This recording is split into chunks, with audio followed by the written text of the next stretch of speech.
Good evening everyone and welcome to Gundam News. And first of all, we're quickly going back to the Shizuoka hobby show. There have been no new announcements there, but Gundam.info did upload some really nice pictures of all of the Gundam things that were on display there. For example, last week I said that I wasn't all that impressed by the Master Grade Hyakushiki version 2.0 mechanical core plating version. But looking at the Gundam.info pictures, the shimmer of that finish is looking a lot better now. They also had some Gundam Assemble on display, and I also want to point out one more difference between the high-grade Destiny Gundam Spec 2 that came with the Zeus silhouette and the upcoming high-grade Destiny Gundam Spec 2 Final Battle image color. As some of you pointed out in the comments, the inner frame is now red to signify that it's operating at maximum performance. Outside of the Shizuoka hobby show though, we did get a new GQUX Gunpla announcement, which of course coincided with the latest episode. The high-grade Xavier custom Gyan with Hakuji equipment. And the Hakuji is that giant lance that it has, which can also serve as a booster. And because it is so massive, it also comes with a small action base to help the Gyan with holding on to it. Like, totally understandable. Its other accessories then consist of two beam sabers with beam saber blade effect parts, a shield with opening missile hatches, and an articulated mono eye inside that frog mouth helmet inspired head. All of which can be yours in July for 2,860 yen, 20 US. And I also wonder what the existence of the Gyan means for the existence of the GQUX. Like, the GQUX from the original Universal Century and not the Gym Gook that we got in GQUX, which, you know what I mean. So, with Zeon focusing all of their efforts on mass producing the Gundam, all of those other projects were supposed to have been cancelled, which were supposed to have been the Gyan and the GQUX. And so what I always thought is that with that cancellation happening so late in the war, it's not out of the question that a few prototypes of each were either nearing completion or were just like as good as completed. And then during the war or after the war, they could have been made combat ready and maybe even upgraded a bit. And if this is what happened to the Gyan, the same could also happen to the GQUX in a future episode. Or maybe this Gyan has a completely different backstory altogether, and it is a brand new unit developed in the post-war with the backing of Machu, because, well, Machu does seem to have quite some sway in the Zeon military. Also, the fact that this is referred to as the Xavier custom means that others should exist as well. So it's definitely not a one-off machine. From the Gundam base then, on the 24th we'll be getting the mechanical clear version of the Master Grade New Gundam version Katoki, going for 7,700 yen, 54 US, and the mechanical clear version of the Master Grade Sazabi version Katoki, going for 9,900 yen, 69 US. But for those of you planning to visit the Gundam base on that day, restrictions on how and from what time you can enter are in place. At least until the end of June, every Friday, Saturday, and Sunday, priority entry will be given to people who enter and win the Advanced Entry Lottery, which you can do on the official website linked down below. And there you'll also find all of the other information as well. Meanwhile, on the figure front then, pre-orders began for the premium Bandai Limited Metal Robot Spirits Legend Gundam. And for 24,200 yen, 169 US, it does come with an impressive amount of accessories and effect parts. We've got the high energy beam rifle, 2 beam javelins with beam effect part, connected beam javelins, an action base, and fully featured dragoons. We get a thruster effect part for each, which also has a display arm to make it look like they just launched, and for the big ones, we're also getting a beam effect part. So definitely quite the attention grabber, which can be yours in November. And just today, pre-orders began for the premium Bandai Limited SHFiguarts Machu, who is also releasing in November, but for only 9,900 yen, 69 US. As for the accessories, she can replicate a wide range of scenes from the anime, with 5 sets of hands, her Haro, her smartphone, wavy hair, the combat installer device, and 5 different faceplates. We've got neutral, pissed, shocked, happy, and zen. Unfortunately, the spray-painted backdrop from the promotional images is not included. And for even more GQUX things, 7-Eleven in Japan has you covered.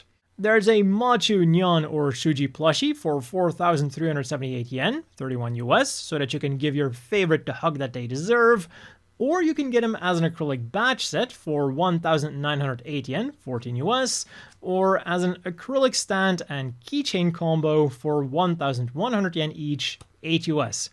And then we've also got some really cool new illustrations that you can get as an acrylic stand for 1,650 yen each, 12 US, a big acrylic stand for 3,850 yen each, 27 US, a tumbler for 3,960 yen, 28 US, a random acrylic keychain for 550 yen each, 4 US, or a random can badge for also 550 yen each, 4 US. And all of these items, except for the plushies, are shipping out in August, with the plushies shipping out in November. And also from Japanese 7-Elevens are these Soleta and Miorine acrylic stands. You can get them as an individual acrylic stand for 1,815 yen each, 13 US, or as a noodle stopper acrylic stand for 2,970 yen, 21 US. The base will fit perfectly on your standard instant noodle cup, and it even has a holder for your chopsticks. Chopsticks sold separately. And these are also slated for an August release. But that wasn't everything for the acrylic stuff. You can also get a Gundam Seed Famous Scene acrylic stand triple set in October for 2,750 yen, 19 US, with the available characters being Kira, Atheron, Lacus, and Kigali. And in July, the Gundam Wing X Animate Cafe things are shipping out.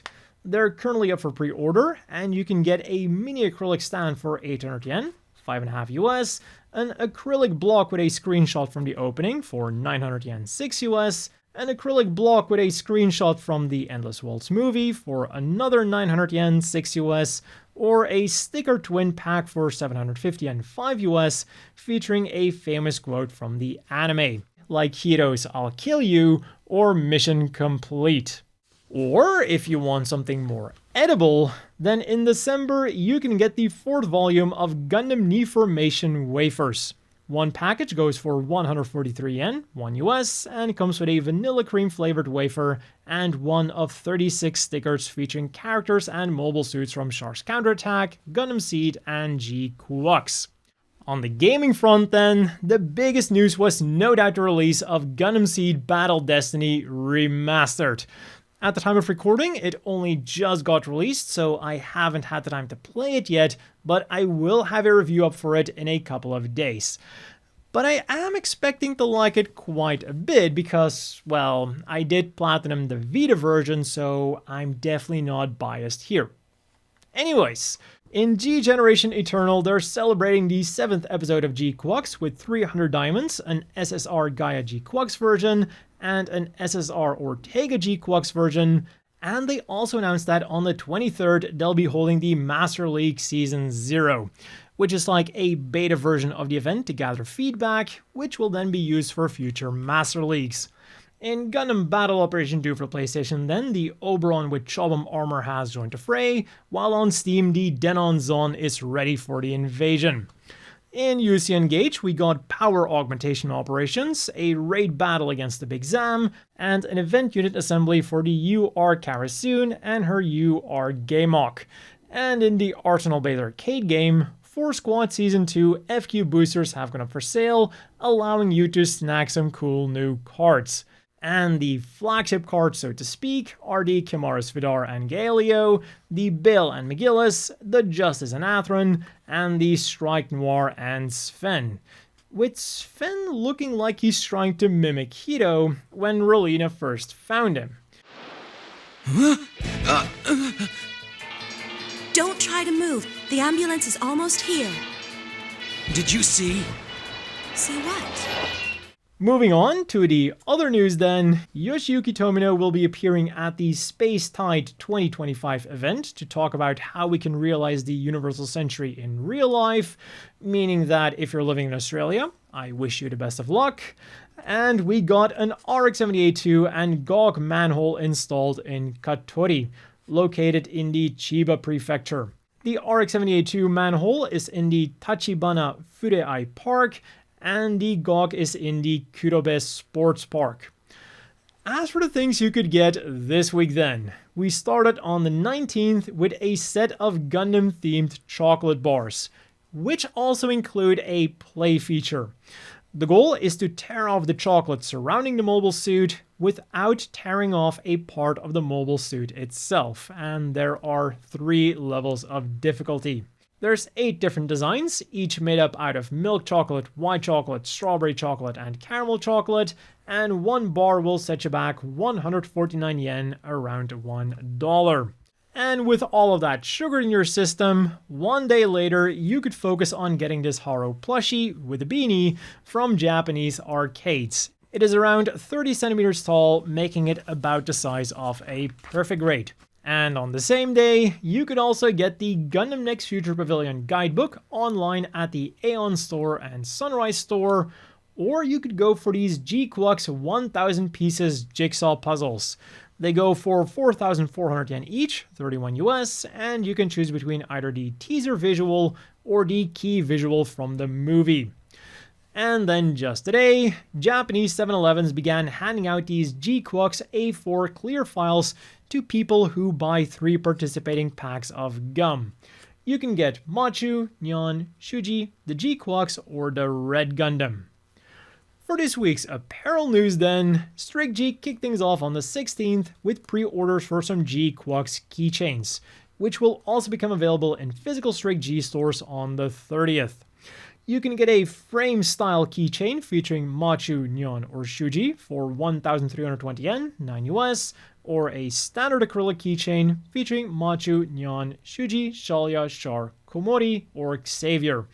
And these go for 1,650 yen, 12 US, and in addition to just the character, they also have the name of the character and then either their mascot or their faction symbol included. One day later then, they had a collaboration with Hikonyan, who is the mascot of Hikone, a city located in the Shiga Prefecture. So as a result, this collaboration merchandise will only be available in the Strict G Taga store, which is also located in the Shiga Prefecture. So if you manage to get there, you can get a t-shirt for 4,180 yen, 29 US, a tote bag for 2,200 yen, 15 US, an acrylic stand for 1,650 yen, 12 US, or an acrylic keychain for 880 yen, 6 US. And we are definitely getting some really cute designs out of this collaboration. And then just today, pre-orders began for their GQUX collection, where you can get Shuji, Nyan, and Machu together on a bunch of items, which is definitely not how things went in the latest episode. So we've got a black or white t-shirt for 5,170 yen, 36 US, a bag for 3,520 yen, 25 US, a vertical or horizontal towel for 3,300 yen, 23 US, or a mug for 1,980 yen, 14 US. And these will also become available in physical Strict G stores on the 31st. Over at Bankore, meanwhile, on the 16th, pre-orders went up for the GQUX Tsunagyuto acrylic stand collection. It features the main cast reaching out their hand, and they're sold at random for 880 yen each, 6 US. And if you want to, you can also use them as a keychain. On the 19th then, pre-orders went up for the Kira and Kigali birthday collection. And what better way to celebrate their birthday than with an acrylic stand? There's the Kira version and the Kigali version, each going for 3,850 yen a pop, 27 US. And finally, on the 21st, 6 GQUX bath towels went up for pre-order, featuring famous scenes from the anime.